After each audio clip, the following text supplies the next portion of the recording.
같이 오늘 은혜 받을 하나님 말씀은 역대하 14장 1절에서 8절입니다. 아비야가 그의 조상들과 함께 누훔의 다윗성에 장사되고 그의 아들 아사가 대신하여 왕이 되니 그의 시대에 그의 땅이 10년 동안 평안하니라. 아사가 그의 하나님 여호와 보시기에 선과 정의를 행하여 이방 제단과 산당을 없애고 주상을 깨뜨리며 아세라상을 찢고 유다 사람에게 명하여 그 조상들의 하나님 여호와를 찾게 하며 그의 율법과 명령을 행하게 하고 또 유다 모든 성읍에서 산당과 태양상을 없애매 나라가 그 앞에서 평안함을 누리니라. 여호와께서 아사에게 평안을 주셨으므로 그 땅이 평안하여 여러 해 싸움이 없는지라. 그가 견고한 성읍들을 유다에 건축하니라. 아사가 일찍이 유다 사람에게 이르되 우리가 우리 하나님 여호와를 찾았으므로 이 땅이 아직 우리 앞에 있나니 우리가 이 성읍들을 건축하고 그 주위에 성곽과 망대와 문과 빗장을 만들자. 우리가 주를 찾았으므로 주께서 우리 사방에 평안을 주셨느니라 하고 이에 그들이 성읍을 형통하게 건축하였더라.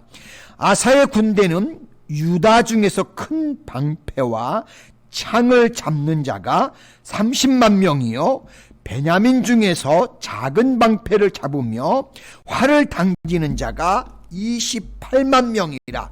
그들은 다 큰 용사였더라. 아멘. 이 말씀처럼 우리 주변에도 하나님의 형통이, 하나님의 평안이 우리 주위에도 항상 넘쳐날 수 있기를 소망합니다. 네. 오늘 함께 봉독한 말씀을 통해서 평안을 어떻게 얻을 수 있을까요? 그런 제목으로 같이 은혜를 나누기 원합니다.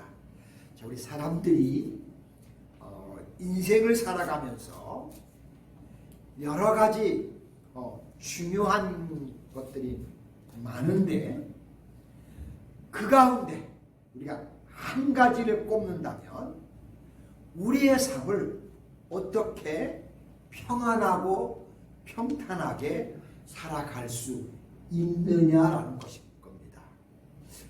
제 생각에는 이것이 참 제일 중요한 것 중에 하나라는 생각을 합니다. 자, 그러나 우리가 삶을 살아가면서 실제로 경험을 하시지만 결코 쉬운 것은 아닌 것 같습니다. 자, 북왕국 이스라엘 왕 아비야에게 이제 대패를 당하였으나 아직 목숨과 권력을 간신히 유지하고 있던 여로보암 왕 때에 남왕국 유다는 또 한 번의 세대 교체가 이루어지게 됩니다.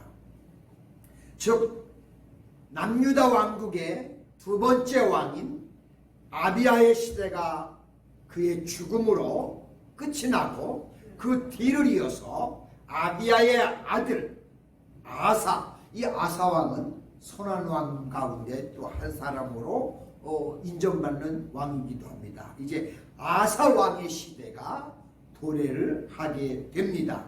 자, 유대 나라의 3대 왕으로 등극하여 약 41년간이라는 긴 세월 동안 유다를 통치했던 이 아사 왕은 매우 돋보이는 신앙과 헌신으로 인해서 앞설 왕들과는 크게 대조가 되는 인물 중에 한 사람이기도 합니다. 즉 앞선 르호보암이나 아비야 왕 같은 이들은 하나님 앞에 온전히 바로 서 있지를 못하고 하나님을 떠나서 죄악과 우상 숭배에 빠질 때가 훨씬 더 많았습니다. 따라서 그들은 전쟁으로 인해서 많은 피를 흘려야만 했습니다. 그에 비해 이 아사왕은 하나님의 보시기에 순전한 신앙인으로서 대체로 평탄한 때를 이제 하나님 뜻 가운데서 보낸 사람이고 인물이었다고 할 수 있습니다. 자, 만약 아사왕이 자신의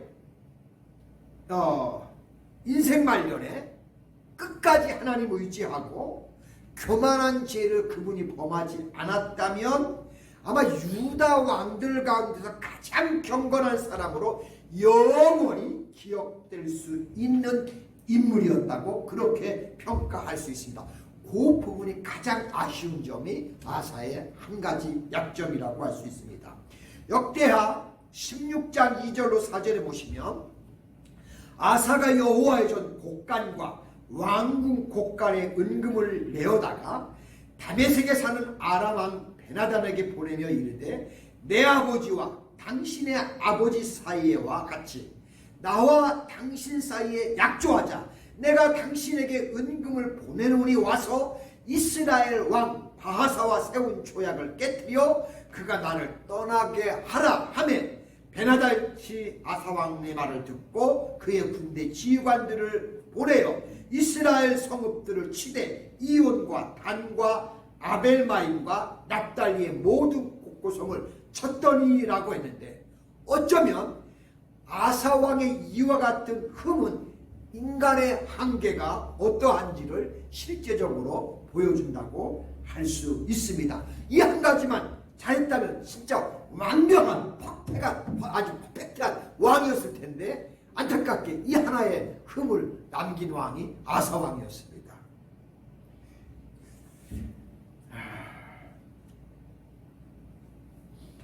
오늘 본문의 말씀을 통해서 자 이제 대체로 경건하게 살아왔던 이 왕들 가운데 하나였던 이 아사의 행적을 다시 한번 이제 살펴보면서 자 우리 예수님을 믿는 신앙인들의 삶의 모습, 내 모습은 어떠한가 우리를 조명해 보면서 또 함께 같이 은혜를 나누기를 원합니다. 첫째, 평안은 하나님이 주시는 선물입니다. 여러분 오늘 본 말씀 1절에 보시면 아비야가 그의 조상들과 함께 누움에 다윗성의 장사되고 그의 아들 아사가 대신하여 왕이 되니 그의 시대에 그의 땅이 10년 동안 평안하니라 라고 그렇게 말씀을 하고 있습니다.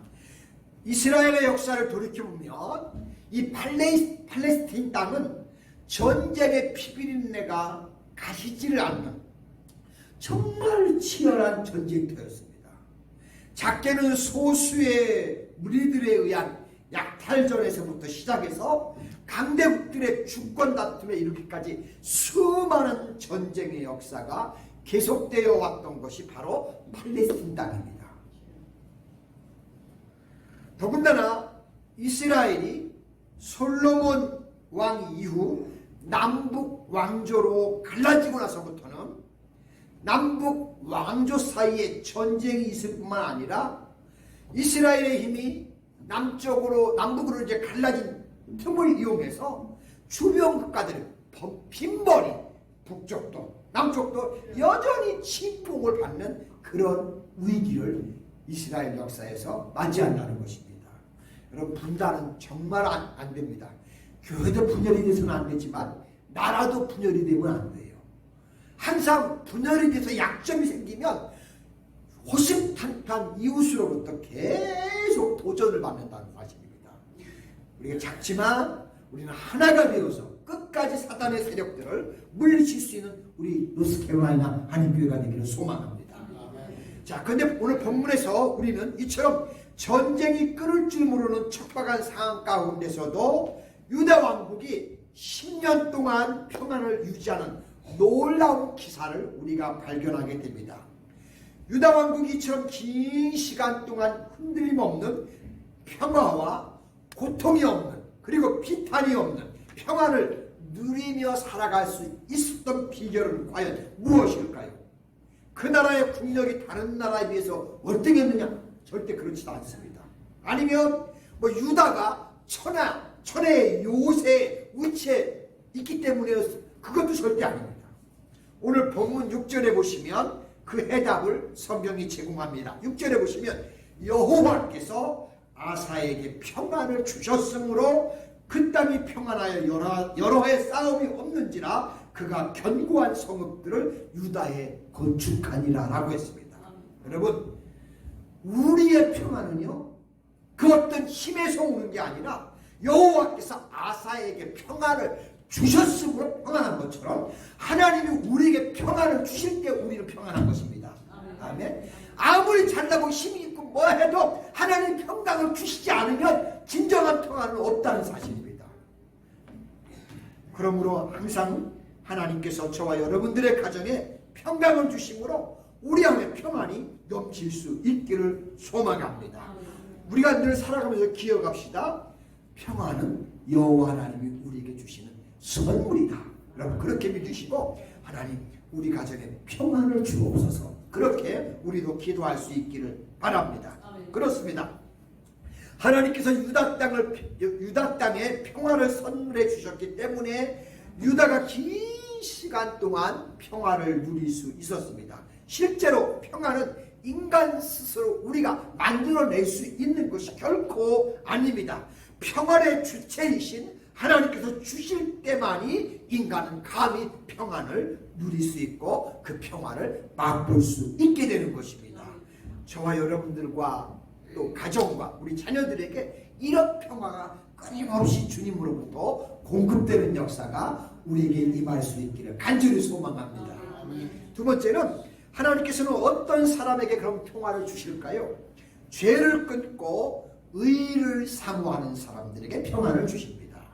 오늘 본문 말씀 2절로 5절에 보시면 아사가 그의 하나님 여호와 보시기에 선과 정의를 행하여 이방의 제단과 산당을 없애고 주상을 깨뜨리며 아셀의 상을 찢고 유다 사람들에게 명하여 그 조상들의 하나님 여호와를 찾게 하며 그 율법과 명령을 행하게 하고 또 유다 모든 성읍에서 산당과 태양상을 없애매 나라가 그 앞에서 평안함을 누리니라 라고 그렇게 성경이 말씀하고 있습니다.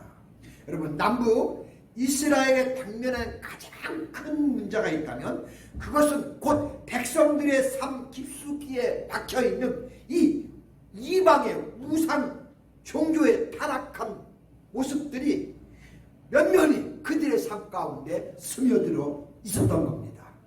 이러한 죄악이 기승을 부리기 시작한 것은 이스라엘이 가장 번창했던 솔로몬 왕 때였다고 저는 그렇게 성경을 통해 볼 때 그때였다고 믿습니다. 여러분 참고로 열왕기상 11장 1절로 6절을 참고해 보시면 맞습니다. 솔로몬 왕은 정치적인 목적으로요 외국과의 정략적 결혼을 꾀했고요 또한 적극적으로 외국과의 무역과 교류를 강력히 추진했습니다. 그로 인해 자연스럽게 이방의 타락한 문화와 가증스러운 우상들이 슬금슬금 그 나라로 흘러 들어오게 되었습니다. 자, 이러한 타락상은 이스라엘 역사 내내 찾아볼 수가 없는 정말 안타까운 일입니다.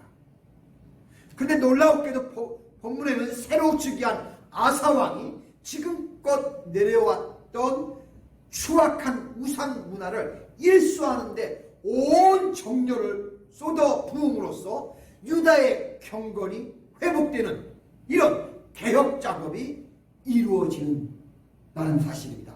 이 장면을 소개하는 것을 보게 됩니다. 즉 아사왕은 유다 나라에 존재했던 각종 우상과 산당을 모조리 파괴하고 또한 유다 백성들에게 여호와 하나님의 율법을 온전히 지키게 함으로써 외적인 청결뿐만 아니라 내적인 거룩도 회복할 수 있도록 유도하는 것을 우리가 볼 수 있습니다. 이처럼 참된 개혁은 먼저 죄악과 부패를 일수함으로써 삶의 모습을 하나하나 고쳐나가는 것일 뿐만 아니라 또한 하나님 말씀을 통해서 자기의 왜곡된 심령과 마음을 늘 새롭게 하는 일까지 우리는 개혁에 포함된다고 해야 할 것입니다. 내가 어떤 것을 이렇게 고쳐야지 하고 결단했다면 나의 마음까지도 함께 그것을 결단하려고 할 때 비로소 진정한 개혁이 우리에게서 일어나게 된다는 사실입니다. 정녕 하나님께서는 이처럼 죄를 청산하고 의를 사모하는 자와 교제를 나누시기를 기뻐하시고 그와 함께 동행해 주신다는 사실입니다. 그리고 그 사람에게 하나님께서 절대 흔들리지 않는 평안과 넘치는 은혜와 평강을 그 주변에 그의 삶에 허락해 주신다는 사실입니다. 이러한 놀라운 은혜가 저는 우리 노스캐롤라이나 한인교회와 우리 성도님들에게 임할 수 있기를 간절히 소망합니다. 세 번째는 교만치 않고 하나님을 의지하는 자에게 평안을 주십니다. 오늘 본문 9절로 12절에 보시면 구스사람 세라가 그들을 치료하여 군사 100만 명과 병거 300대를 거느리고 마라사의 이름에 아사가 마주 나가서 마레사 이렇게 발음이 안 되는지 모르겠네요. 스바다 골짜기에 전열을 갖추고 이제 아사가 그의 하나님 여호와께 부르짖어 이르되 여호와여 힘이 강한 자와 약한 자 사이에 주밖에 도와줄 이가 없사오니 우리 하나님 여호와여 우리를 도와주소서. 우리가 주를 의지하며 주의 이름을 의탁하고 이 많은 무리를 치러 왔나이다. 여호와여 주는 우리 하나님이시오니 원하건대 사람들이 주를 이기지 못하게 하옵소서 하였더니 여호와께서 구스 사람들을 아사와 유다 사람들 앞에 치시니 구스 사람들이 망하는지라 라고 그렇게 말씀하는 것을 봅니다.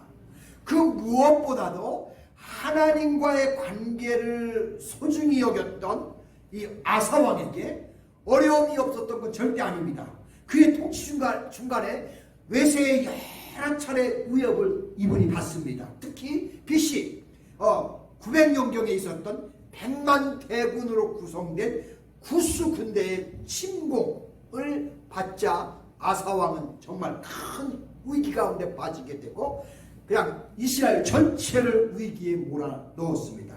실제로 구절에 보시면 구스 사람 세라가 그들을 치료하여 군사 100만 명과 병거 300대를 거느리고 마레사의 이름에 라고 하는 것을 볼 수가 있습니다. 자, 객관적인 시각에서 볼 때 유대 군대는 절대적으로 불리합니다. 어떻게 할 수가 없어요. 그런데 바로 그 위기 상황에서 아사 왕의 신앙적인 면모가 참으로 돋보였다는 겁니다. 아사는 바로 그 순간에 자신의 힘을 앞세우거나 혹은 다른 나라로부터 원정이나 도움을 요청하지 않습니다. 오직 그는 자신을 지금까지 평안케 지켜주셨던 그리고 뿐만 아니라 영원한 방패가 되고 요새가 되어 주셨던 그 하나님을 찾고 그 하나님께 부르짖어요. 다른 거에 외세에 절대 의존하지 않고 오직 그 모든 것 다 부리치고 하나님을 향해서 부르짖는 겁니다. 여러분, 우리가 어려움을 겪고 힘든 일을 만나고 내 힘으로 도저히 감당할 수 없을 때 우리도 전적으로 하나님을 찾고 그를 의지하면서 그분께 부르짖는 겁니다. 그게 해답이에요. 이것이야말로 가장 안전하고 확실한 방어책이 아닐 수 없습니다. 실로 참 신앙인은 참으로 아무리 어려운 문제일지라도 의심 없이 하나님께 그 모든 문제를 갖고 나가 의지하고 그분의 주권에 전적으로 맡기는 겁니다. 하나님, 이건 내 힘으로 도저히 안 돼요. 하나님, 이거 불가능해요. 당신만이 해결하실 수 있습니다 하고 주님 옆에 들고 나가는 겁니다. 그리고 우리 자신은 그저 주어진 내 의무에 묵묵히 진행을 시켜 나가는 겁니다. 그럴 때 하나님께서 이렇게 겸손한 마음으로 당신에게 부르짖고 당신에게 전적으로 의지하는 사람에게 하나님은 어떤 세력도 방해할 수 없도록 허락을 하지 않는다는 사실입니다. 시편 50편 15절에 보시면 환난 날에 나를 부르라 내가 너를 건지리니 내가 나를 영화롭게 하리라 라고 그렇게 말씀하십니다. 우리가 사는 이 세상을 가리켜 우리는 고해, 고통의 바다라는 말들을 합니다. 그만큼 세상 살기가 어렵고 힘들다는 뜻이라고 할 수 있겠지요. 특히 하나님을 아버지를 모시고 이 죄악 많은 이 세상을 살아가는 우리 성도님들에게는 우리가 알지 못하는 고난과 난관과 고통을 맛볼 때가 우리는 한두 번이 아니잖아요. 자, 그럴 때마다 우리는 근심하고 불안해하고 그저 잠을 설치기도 해요. 그러나 참으로 깨어있고 살아있는 믿음의 신앙이라면 이런 고통을 당할 때, 이런 어려움을 당할 때 우리에게 누가 있어요? 내가 믿는 누가 있어요? 할렐루야. 그래, 내가 믿는 주님이 계시고 하나님 계십니다. 여러분, 이분 앞에 나아가면 오히려 넉넉히 우리는 이기는 삶을 살 수 있을 줄로 확신합니다. 왜냐하면 우리가 믿고 의지하는 하나님께서는 당신에게 부르짖는 영혼을 결코 우리 하나님을 외면하지를 않으시기 때문입니다. 그리고 자기의 욕심과 허물의 죄짐을 벗어던지고 오직 하나님 말씀을 사모하며 하나님을 의지하는 사람에게 항상 주님은 함께해 주시기 때문입니다. 진실로 우리의 평화의 왕이요 평강의 주인이신 하나님을 아버지로 모신 사람들에게 어찌 우리에게 더 이상 근심과 한숨과 눈물이 있겠습니까? 예수님께서 요한복음 16장 33절에 보시면 이것을 너희에게 이르는 것은 너희로 내 안에서 평안을 누리게 하리 합니다. 세상에서는 너희가 환난을 당하나 담대하라 내가 세상을 이기었노라 라고 하시면서 제자들을 위로하고 당대의 사람들을 위로하셨던 그 예수님의 음성을 기억하시면서 우리도 이런 주님의 음성의 말씀에 의지하면서 우리 남은 생에 평강 속에 평탄 속에 승리의 삶을 살아가시는 저와 여러분 모두가 되시기를 주님의 이름으로 축복합니다. 기도합니다. 하나님 아버지 고맙고 감사합니다. 하나님 이스라엘 역사 가운데 수많은 어려움들이 그들 가운데 얼마나 많이 내재해 있었는지 몰라요. 그런 가운데서도 하나님 평안을 누리고 평탄함을 누리는 왕들이 있었습니다. 아버지 하나님을 전적으로 의지하고 하나님께 전적으로 맡기고 하나님을 바라보는 사람들에게는 그 많은 숱한 어려움 속에도 평안이 있었고 평강이 있었고 하나님의 보호함이 있었다는 사실입니다. 아버지 이 원리는 지금도 동일하다고 저는 그렇게 믿습니다. 아버지 수많은 어려움들이 우리의 주변에 얼마나 많이 우리의 삶을 옥죄해 오는지 모릅니다. 그럴지라도 하나님을 바라보며 하나님 앞에 든든히 서 있는 사람 그 말씀 위에 굳게 선 사람에게는 하나님이 주시는 놀라운 평안이 있고 기쁨이 있고 평강이 있다는 사실입니다. 아버지 우리 노스캐롤라이나 하나님께 온 성도님들이 이 진리를 기억하고 하나님께 우뚝 섬으로 어떤 상황에서도 평강을 누리며 기쁨을 누리며 평안을 누리는 그런 은혜가 우리 성도들 가정과 기업에 함께하도록 축복하여 주시옵소서. 감사드리며 예수님의 이름으로 기도드립니다. 아멘. 아멘.